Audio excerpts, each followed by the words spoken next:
6쪽 다니엘 12장 1절부터 3절까지 말씀 함께 읽습니다.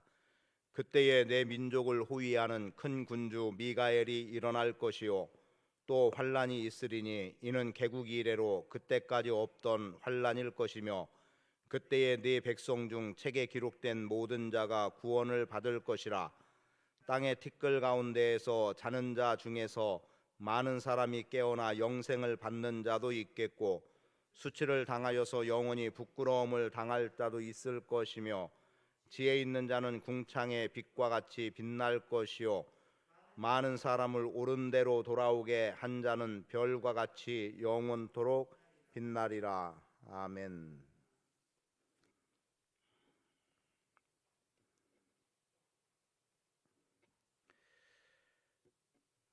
다니엘 기도회 기간에 새벽 기도회로 모이지 않아서 11월 달 다니엘 1장 말씀으로부터 시작된 말씀을 우리가 접하지 못하고 다니엘 기도회가 끝난 후에 11장부터 지금 12장 4절까지의 말씀을 오늘 새벽까지 접했습니다.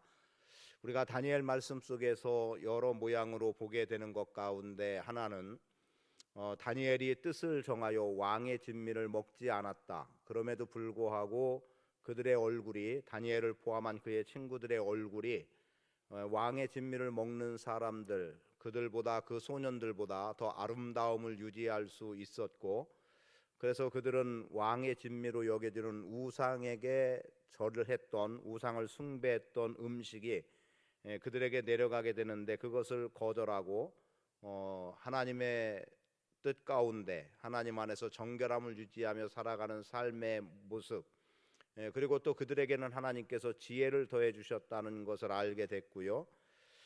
그리고 또 이제 신상 앞에 절을 하라고 하는데 그렇게 절을 하지 않음으로 인해서 빚게 되는 여러 가지 문제들과 함께 사드락과 메삭과 아벳느고라고 하는 다니엘과 세 친구들의 모습이 또 그려지는 것, 그냥 이야기로 우리는 잘 알고 있는 내용입니다. 그들이 불꽃 가운데 던져지지만 그들에게 불이 사르지 못하고 그들은 생명이 유지됐던 모습들을 보게 됐고요. 그리고 또 다른 어떤 것에도 절하면 안 되는, 또 기도하면 안 되는 이러한 상황인데 다니엘은 그러한 조서가 내려진 것을 알고 있음에도 불구하고 예루살렘을 향하여, 즉 예루살렘 쪽에 창을 열고 예루살렘 쪽을 향해서 하나님께, 즉 성소를 향해서 기도하고 있었던 내용, 그래서 사자굴에 던져지게 되는 내용들은 우리가 이야기로 익히 알고 있습니다. 근데 다니엘 말씀이 단순히 그것만을 말해주는 것이 아니라 성경에서 우리가 성경을 여러 모양으로 분류하는 것 가운데 예언의 말씀들 가운데 하나가 또 다니엘 말씀이거든요. 그리고 특히 다니엘은 묵시적인 것들을 말씀해 주고 있기 때문에 그래서 이해하기 어렵다라고 말을 합니다만, 사실은 다니엘을 통해서 우리에게 주어진 말씀은 역사의 흐름 속에서 그대로 이루어졌습니다.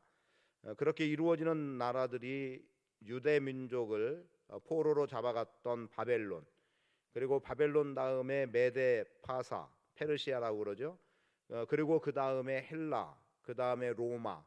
그래서 우리에게 로마의 익숙함은 예수 그리스도가 이 땅에 오셨을 때 문화적인 배경은 헬라 문화가 자리하고 있었지만 정치적인 상황은 로마의 앞자에 있었던 상황들이라는 것을 알 겁니다. 그렇게 본다면 그러한 역사의 흐름 가운데 있었던, 사실은 다니엘 말씀에서는 이 로마의 등장, 로마도 등장하는 내용들이 나오거든요. 그래서 그 사이에 끊임없이 일어나게 되는 예수 그리스도가 이 땅에 오시기 전까지의 사건들과 함께 오늘 12장 말씀은 그것을 또 훌쩍 뛰어넘어서 마지막 때, 종말이라고 말하는 의미 속에서 우리가 부활까지도 생각해 볼 수 있는 메시지가 다니엘 말씀 가운데 들어가 있습니다. 그래서 다니엘 말씀을 드릴 때 여러분들에게 우선해서 말씀드렸던 것 가운데 하나는 하나님은 역사의 주관자가 되신다라는 거였습니다. 그래서 나라의 흥망성쇠는 하나님이 주관해 주신다는 거였고, 그리고 2장 9절 말씀을 통해서도 보게 됐습니다만 하나님은 나라를 세우기도 하고 나라를 폐하기도 하는 거예요. 즉 왕을 세우기도 하시고 왕을 폐하기도 하시는 2장 20절의 말씀이죠. 이러한 내용들을 우리가 알 수 있습니다. 그래서 다니엘 2장 20절 21절을 통해서 우리에게 분명하게 교훈하고 있는 것은 나라든 사람이든 하나님이 세워야 세워지는 것이고, 또 하나님이 폐해버리면 아무리 견고하다 하더라도 순간 무너질 수밖에 없다라고 하는 것을 분명하게 교훈해 주고 있습니다. 그러면서 11장에 와서 주어지는 내용은 이제 왕국에 대한 내용 가운데 하나인데, 무슨 내용이 기록이 되냐면 아마 11장을 한번 펴보겠습니다.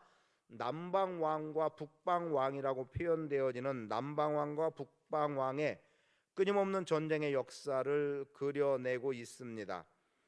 그 내용은 이런 거죠. 남방왕은 그 애굽이라고 여러분들이 이해를 하면 됩니다. 애굽이라고 이해를 하면 훨씬 쉽게 이해가 될 거고요. 왕조는 프톨레미 왕조라고 하는 왕조가 애굽을 이끌어가게 되는 내용들, 그리고 북왕국은 시리아로 보게 되는데 셀류쿠스라고 하는 왕조가 북왕국의 왕으로 이제 등장을 하는 거예요. 그래서 이 두 왕조가 계속해서 전쟁의 역사를 이루어 나가게 됩니다. 그럼 이런 전쟁의 역사 속에서 보는 바는 뭐냐면, 이미 말씀 그대로라고 하면은 하나님께서 세워야만 세워지는 거예요. 그것이 유다 민족이 아닌 이방 민족에게까지도 하나님께서 세워야 세워진다. 우리의 인생에 걷고 움직여 나가면서 우리의 뜻하고 계획하는 모든 일들, 우리가 뜻하고 계획하는 것 같지만 하나님의 섭리 속에서 움직여지고 있다는 것을 우리는 분명히 믿음 안에서 받아들여야 됩니다. 그리고 이러한 전쟁과 더불어서 또 하나 주어지는 것은, 그들은 잘해보겠다고 동맹을 맺어보지만 이 동맹이 오래가지 않는데, 오히려 어떻게 해서든지 내가 상대를 삼키기 위해서 화친한 것 같은 것을 가장하고 식탁을 같이 대하고 있지만 속에서는 어떤 마음이 들어요? 내가 반드시 내 앞에 있는 저 원수를 내가 무너뜨리고 내가 더 강한 자로 서겠다라고 하는 그러한 마음들을 갖게 되는 거예요. 그래서 끊임없이 그들이 갖고 있는 태도는 속임입니다. 거짓을 말하고 있다는 거예요. 속이는 것. 조금 전에 오면서 차 안에서 서로 이야기를 나눈 것 가운데 하나도 같은 맥락으로 보여지는 내용인데요. 소위 이단이라고 하는 세력들, 왜냐하면 이 거짓이라고 표현되는 이들은 거짓 그리스도, 적그리스도와 연관되는 부분이 있거든요. 그런데 지금 계속해서 거짓된 것들이 정통이라고 하는 것들을 갉아먹고 있습니다. 한 분이 표현을 뭐라고 했습니까? 믿지 않는 사람을 끌어들이는 게 아니라 개신교, 소위 기독교인들을 끌어들이고 있다는 거죠. 그렇게 해서 점점 이단은 세력에 더해지는 것 같고 정통 교단들은 점점 위축되어져 가는 것 같은 상황이 현 시점에 놓여 있습니다. 이런 것들을 어떻게 판단할 것인가라고 하는 것은 보는 각도에 따라 달라지겠지만, 우선은 분명히 우리가 부정할 수 없는 것은 교회가 급성장해 나오면서 제대로 질서 있게 자리를 잡지 못하고 말씀의 근거에서 교회가 부흥하기보다는, 옛날에 사경에도 있긴 했었습니다만 어쩌면 물량주의로 너무 빨리 교회가 성장해 버린 것이 하나의 폐단이라고 하면 폐단일 수 있겠고, 또 하나는 그렇게 미혹되어지는 사람들을 통해서 보고 또 미혹하는 자들을 본다면, 세상은 여전히 악한 것들이 선한 것들을 끊임없이 유혹하고 있고 넘어뜨리고 잡아삼키려고 하는 이 세력들이 얼마나 강하게 나타나고 있느냐는 것을 우리는 단적으로 이해해 볼 수 있습니다. 그런데 오늘 본문 말씀이 기록된 12장 마지막을 한번 보세요. 이런 말씀이 나옵니다. 12절, 기다려서 3350일까지 이르는 그 사람은 복이 있으리라. 너는 가서 마지막을 기다리라. 이는 내가 평안히 쉬다가 끝날에는 내 몫을 누릴 것임이라. 여러분, 끝까지 진리를 고수하고 기다리는 자들에게는 하나님께서 그들에게 끝날에는 그들의 몫을 누릴 수 있도록 허락해 주신다라고 말씀하고 있어요. 지금 세상의 즐거움이, 아니면 이것이 진리다, 이것이 옳다, 뭐 여러 가지 모양으로 우리를 믿음 밖으로 이끌어내려고 하고 우리에게 세상의 어떤 유익들로 우리를 자꾸 유혹해 넘어가지만, 우리는 힘들고 어려워도 기다려야 됩니다. 기다려 나갈 때 복이 있는 거고 기다림으로 나갈 때 몫을 누리게 된다는 것을 꼭 기억하면 좋겠어요. 정신 차리자는 얘기를 했어요. 정신 차리자. 자, 다시 앞으로 와서 11장에서 이러한 전쟁의 역사가 끊임없이 이루어지는 가운데 아주 중요하게 우리에게 주어지는 내용들이 있습니다. 그 내용은 뭐냐면 지금 읽은 본문의 말씀입니다. 본문 말씀은 마지막과 관계된 때의 말씀으로 기록이 되는데 먼저 보기 원하는 것은 1절에 그때에 내 민족을 호위하는 큰 군주 미가엘이 일어날 것이요. 자, 미가엘이 우리를 돕는 겁니다. 미가엘이 어떻게 표현할까요? 헬라도 무너뜨리고 미가엘이 로마도 무너뜨리고 하나님의 백성들을 대적하는 세력들에 대해서 계속해서 그들을 무너뜨리는 겁니다. 메데, 파사, 헬라 뭐 누구라고 할 것 없이 다 하나님의 백성과 대적되는 그 세력들에 대해서는 미가엘이 일어나서 그들에게 커다란 환난을 안겨주게 되는 겁니다. 그러나 그때 12절 후반부입니다. 네 백성 중 책에 기록된 모든 자가 구원을 받을 것이다 라고 말씀하죠. 책에 기록된 자가 구원을 받는다는 거예요. 여러분은 구원받을 자입니까? 아니면은 구원과 상관없는 자입니까? 여러분은 하나님의 백성이라고 인침을 받았습니까? 여러분은 하나님의 백성이라고 하는 이름으로 그 책에 기록이 돼 있느냐는 거죠. 여러분, 책에 기록된 자가 구원받는다라고 하는 이 말씀은 하나님의 백성, 하나님께 속한 자들의 이름이 지금 하늘책에 기록이 돼 있다라고 말씀하고 있고, 그들은 어떤 환난과 역경이 있다 하더라도 구원을 받는 자의 자리에 있다라고 말씀하고 있는 거예요.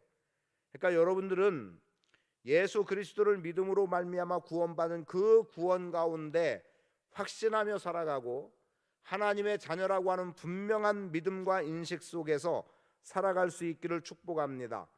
그럴 때 여러분들이 구원받는 자리에 서게 되는 거예요.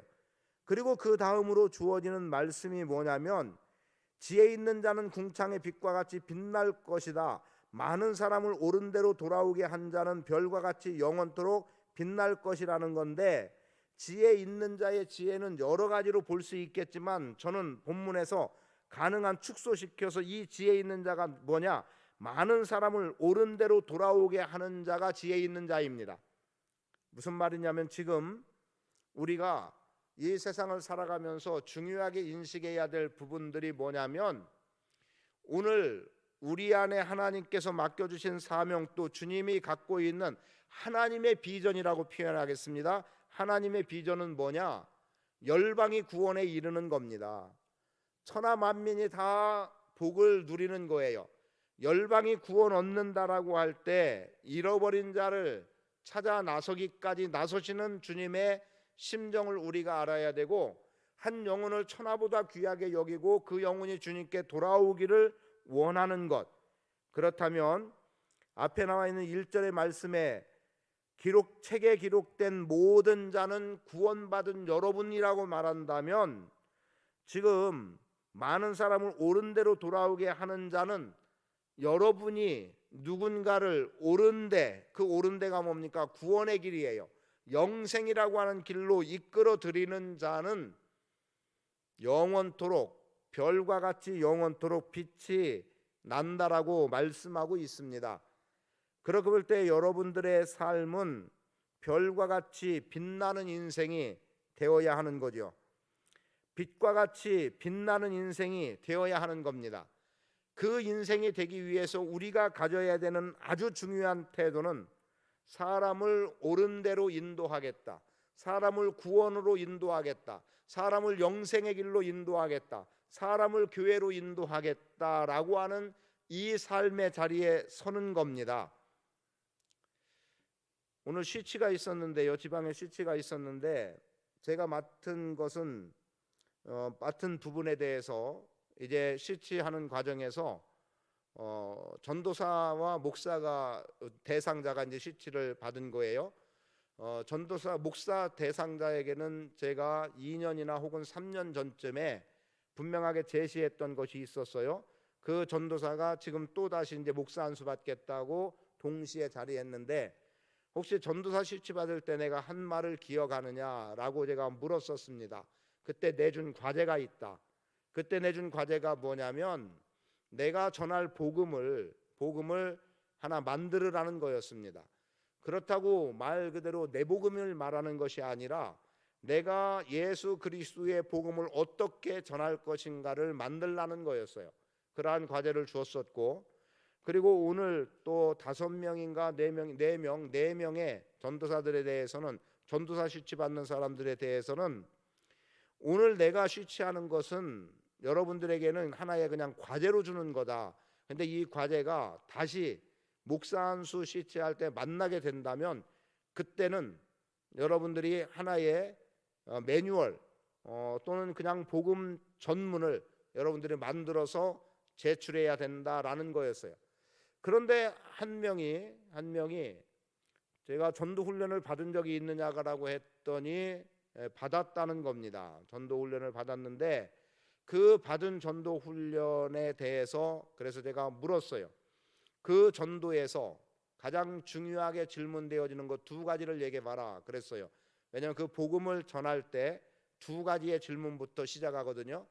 그랬더니 6년 전쯤에 받았는데 정확하게 기억이 날지 모르겠다라고 하면서 그 중에 하나, 선생님은 오늘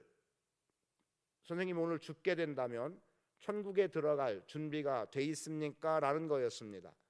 자, 오늘 죽는다고 전제할 때, 지금 죽었을 때 천국에 들어갈 준비가 돼 있느냐? 2번째 질문은 천국 문 앞에 이르렀어요. 천국 문 앞에 이르러서 묻는 겁니다. 네가 지금 이 천국에 들어와야 될 이유가 무엇이냐라고 물을 때 거기에 대답할 말이 있느냐는 거죠. 네가 천국에 들어와야 될 이유가 뭐냐는 거예요. 이 2가지의 질문부터 시작되어지는 내용. 그래서 제가 그 전도사님한테 전문 전체를 한 주에 한 번 혹은 한 달에 한 번씩이라도 읽어봐라. 그래서 자기 것으로 만들어봐라. 그렇게 과제를 주었습니다. 오늘 여러분 이미 제가 일전에 말씀드렸던 부분이에요. 아마 10월 달인가 말씀드린 것 같은데 뭘 말씀드렸습니까? 여러분, 9월 달쯤 되겠네. 여러분이 받은 복음으로 인해서 구원받았다면 여러분이 전할 복음이 있어야 되는 거죠. 받은 복음에 의해서 구원받은 내가 누군가의 구원을 위해서 전할 수 있는 복음이 있어야 돼요. 오늘 우리 안에 그런 복음이 자리해야 되는데 지금 3절의 말씀에 보면 그 복음이 있어서 많은 사람을 옳은 대로 구원으로 영생으로 들어오게 한 자는 하늘에 빛나는 별과 같이 영원토록 빛날 것이라고 말씀해주고 있습니다. 저는 여러분들이 별과 같이 영원토록 빛나는 영광을 누리는 삶을 살아갈 수 있게 되기를 축복합니다. 영원토록 빛나는 영광, 그 영광을 위해서 오늘 한 영혼을 구원하는 일, 한 영혼을 옳은 대로 인도하는 일을 여러분들이 감당해 나갈 수 있게 되기를 축복합니다. 결국 영혼을 주님께로 인도한 자는 빛나는 영광 가운데 서게 됨을 말씀해주고 있습니다. 그리고 이러한 사명을 감당해 나가되 어디까지 감당해 나가느냐?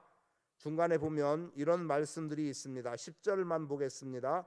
10절에 보면 많은 사람이 연단을 받아 스스로 정결하게 하며 희게 할 것이나, 이건 여러분들의 해당이 되는 거예요. 그러나 악한 사람은 어떻다는 겁니까? 악을 행한다는 거예요.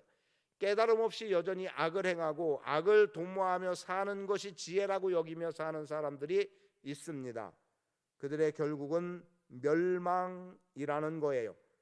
그러나 여러분들에게 말씀하고 계시죠? 기다리라는 겁니다. 너는 가서 마지막을 기다리라.